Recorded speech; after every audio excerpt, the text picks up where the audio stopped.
Core CPI versus CPI, what is the difference? Well, when people talk about inflation, they're usually referring to the Consumer Price Index or CPI.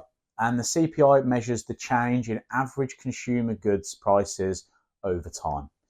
Most investors look to CPI figures to see how much prices have either risen or fallen on an annual or monthly basis.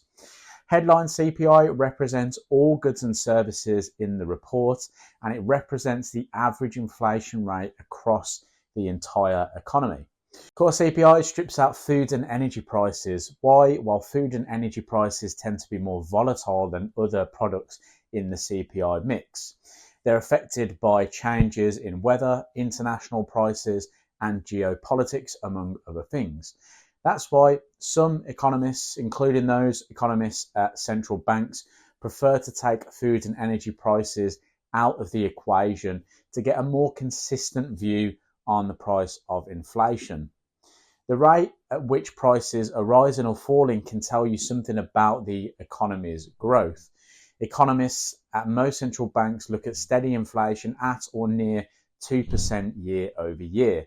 And if inflation is rising too high or too fast, it can signal that the economy is overheating. If prices are deflating, it's a signal that the economy is slowing.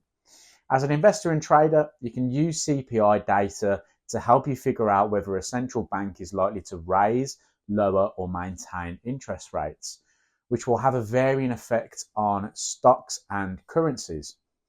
The CPI is one perspective you can use to get a big picture view of the economy as a whole. And keep in mind that not all products rise by an equal amount. Some will rise higher or fall lower than others. So for instance, there could be a situation where gas prices fall, sinking the headline CPI numbers while food prices rise. That's why core CPI tends to be the better barometer for inflation prices. Thanks for watching this video update. I hope you enjoyed it. If you did, hit that thumbs up, subscribe if you're new, and I will catch you in another video.